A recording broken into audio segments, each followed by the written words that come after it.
అందరికీ నమస్కారం. Welcome to our channel. కన్ఫర్మ్‌గా కుటుంబ సభ్యులే చెప్తున్నారు. పాపం సాయి కృష్ణను చంపేశారంట. Lockup death.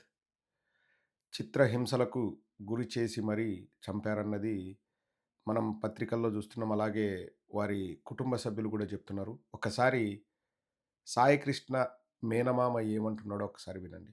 మేము పనిచేసింది జనసేనకి, మేము పనిచేసింది లోకేష్ గారికి. మమ్మల్ని ప్రశ్నించమంది జనసేన నాయకుడు పవన్ కళ్యాణ్ గారు. మా దగ్గరికి రాజీకి వచ్చింది, మమ్మల్ని ఒప్పిస్తానికి, మమ్మల్ని బెదిరిస్తానికి, మా ఇంట్లో వాళ్ళని బెదిరిస్తానికి, ఆడపిల్లలను బెదిరిస్తానికి వచ్చింది జనసేన నాయకుడు, తూర్పు నియోజకవర్గ ఇన్ఛార్జి అంబిశెట్టి వాసు. ఈ ముఖంగా చెప్తున్నాం, మేము భయపడే వాళ్ళం కాదు. రాధారంగ మిత్రమండలకి, పొల్లకొండ శివాజీ గారికి, నరాశెట్టి నరసింహరావు గారికి, అంబటి రాంబాబు గారికి, మరియు లోకేష్ గారికి, అవినాష్ గారికి, దేవినేని అవినాష్ గారికి, మల్లాది విష్ణు గారికి, వీళ్ళందరితో పాటు చెన్నుపాటి శ్రీను గారితో పాటు ఈ విజయవాడ సిటీలో, నగరంలో ఉన్న అన్ని కులాలు, అన్ని మతాలు, అన్ని పార్టీలు మాకు సపోర్ట్ గా నిలిచాయి. మాకు కులం లేదు, మాకు మతం లేదు. మా ఫ్యామిలీలో ఒక అక్కకి అన్యాయం జరిగి ఆడబిడ్డ అలా ఏడుస్తుంటే కళ్ళనీళ్ళ పెట్టిన పోలీసు లేడు. మేము పోలీసు వ్యవస్థను మొత్తాన్ని విమర్శించులా. మేము విమర్శించేది సిక్స్ టౌన్ సిఐ నాగరాజుని, ఆ సిక్స్ టౌన్ లో ఉన్నటువంటి కానిస్టేబుల్స్ ని, ఆ సిక్స్ టౌన్ పరివారం మొత్తాన్ని విమర్శిస్తున్నాం. పోలీసులు అంటే ఇంటికి పెద్దనే పాత్ర పోషించాలే తప్ప ఏ పోలీసు కూడా చట్టాన్ని తమ చేతిలోకి తీసుకొని మనిషిని తీసుకొచ్చి చిత్రహింసలకు గురి చేసి, హత్య చేసి, నిర్దాక్షిణ్యంగా తీసుకెళ్లి దహనం చేసి, వాళ్ళ ఇష్టానుసారంగా అతిథులు కూడా ఇవ్వకుండా బేరసారాలకు దిగుతూ రాజకీయాలకి, రౌడీయిజాలకి పాల్పడుతూ మా ఓటు రౌడీ అంటున్నారు, మా ఓటు మీద కేసులు ఉన్నాయన్నారు. నిజంగా కేసులు కనుక చెయ్యాలి అనుకుంటే మేము ఇంతమంది ఉండి కూడా ఒక్కళ్ళ నాయకుడితో ఫోన్ చేపించామేమో మీరు కనుక్కోండి. పవన్ కళ్యాణ్ గారు మనందరికీ ఏం చెప్పారు? రాష్ట్రంలో ఎక్కడ అన్యాయం జరగమన్నా ప్రశ్నించమని చెప్పారు కదా. తూర్పు నియోజకవర్గ ఇన్ఛార్జి గారు మీరు ఏం ప్రశ్నించారు? ఎంతకు బేర కుదుర్చుకున్నారు? ఏ కాలంలో నాగరాజు గారిని ఎక్కించుకొని తిరిగారు? ఏ నాయకుడి దగ్గరికి వెళ్ళారు? మాకు జరిగిన న్యాయం ఏంటి? ఆడబిడ్డ ఏడుస్తుంది, సమాధానం చెప్పండి. ఇప్పుడు కూడా సమాధానం చెప్పకుండా కులాలకి, మతాలకి రంగు పులుగుతున్నారు కదా. తూర్పు నియోజకవర్గ ఇన్ఛార్జ్, జనసేన ఇన్ఛార్జ్ అంబిశెట్టి వాసు మా ఇంటికొచ్చేసి కాంప్రమైజ్ అవ్వండి. చనిపోయిన వ్యక్తి తిరిగి రాడు కదా అని చెప్పేసి కాంప్రమైజ్‌కొచ్చాడు. మేము భయపడే ప్రసక్తే లేదు అని చెప్పేసి సాయి కృష్ణ మేనమామ చెప్తున్నారు. ఇది హృదయ విదారకమైన సంఘటన అండి. చాలా చాలా దురదృష్టకర సంఘటన. ఇక్కడ దయచేసి నేను రాష్ట్ర ప్రజల్ని కోరేదొక్కటే, కులాల పరంగానో, మతాల పరంగానో చూడకండి. అతను నాగరాజు పోలీస్ అయ్యుండొచ్చు. కానీ చట్టాల్ని చేతిలో తీసుకునే అధికారం ఎవరికీ లేదు. ఈ సాయికృష్ణ అనే వ్యక్తి రౌడీ షీటర్ అయ్యుండొచ్చు. కానీ మనకు వ్యవస్థలంటూ కొన్ని ఉన్నాయి. ఆ వ్యవస్థల్ని తుంగలో తొక్కి మేము నిర్ణయాలు తీసుకుంటామంటే సమాజం కుప్పకూలిపోయే ప్రమాదం ఉంది. నేను మళ్ళీ ఒకటే అభ్యర్థిస్తున్నాను. కులాల పరంగా చూడాల్సిన అవసరం లేదు.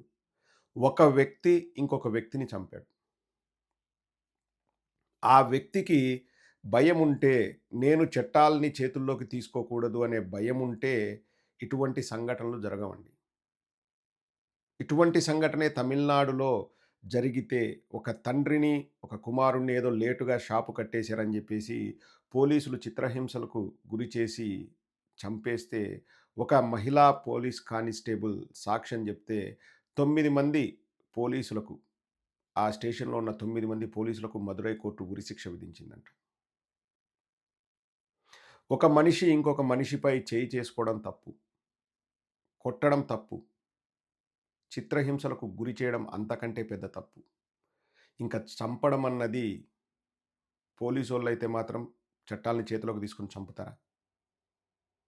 నేను గత 2, 3 నెలలుగా నేను చెప్తూనే ఉన్నానండి.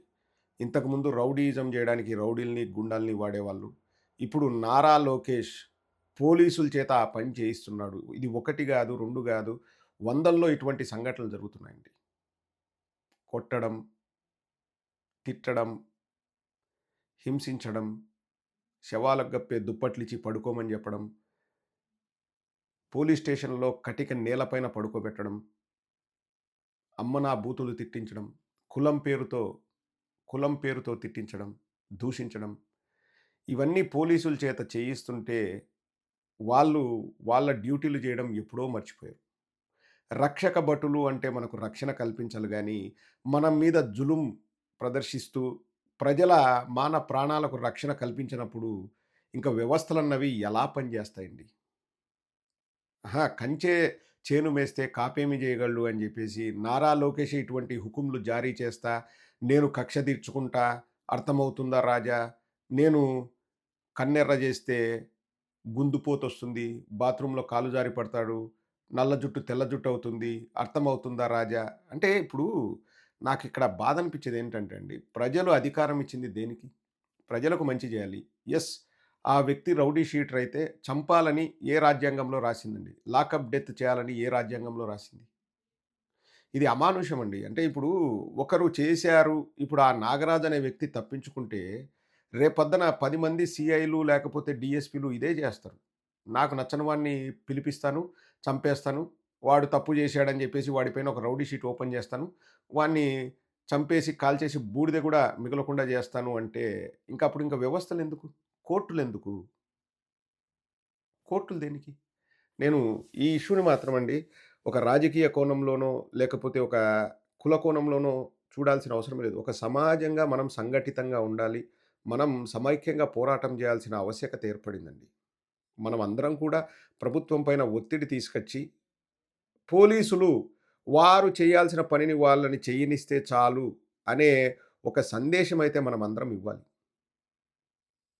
పోలీసుల్లో 99% మంది మంచివాళ్ళుండరండి. కానీ వాళ్ళ పనుల్ని కూడా వాళ్ళు చెయ్యనీయకుండా, ఇలా ప్రభుత్వాలు మా అవసరాల కోసం మిమ్మల్ని వాడుకుంటాం. ఎందుకంటే మాకు అధికారం ఉందని చెప్పడం దారుణం, హేయం, అత్యంత పాశవికమండి అది. సభ్య సమాజంగా మనం తీవ్రంగా ఖండించాల్సిన విషయం అది. Prevention is better than cure. పోలీసుల్లో మంచివాళ్ళు, నేను మళ్ళీ చెప్తున్నా 99% మంచివాళ్ళున్నారు. మానవత్వం ఉన్న వాళ్ళున్నారు. సమస్యల్ని పరిష్కారం చేయాలన్న చిత్తశుద్ధితో పోలీసులుగా వాళ్ళు డ్యూటీ తీసుకున్న రోజు మేము ప్రజలకు ఏదైనా మంచి చేయాలనే ఆలోచనతో వచ్చిన వాళ్ళు 100కి 99% మందున్నారు. కానీ వాళ్ళ చేత చేయకూడని పనులు చేయిస్తోంది ఈ ప్రభుత్వం. రాజకీయ అవసరాల కోసం పోలీసుల్ని పావుల్లాగా వాడుకుంటున్న ఈ నిరంకుశత్వానికి మనమందరం కూడా కలిసికట్టుగా చరమగీతం పాడాలండి. లేకపోతే ఇటువంటివి పునరావృతం అవుతూనే ఉంటాయి.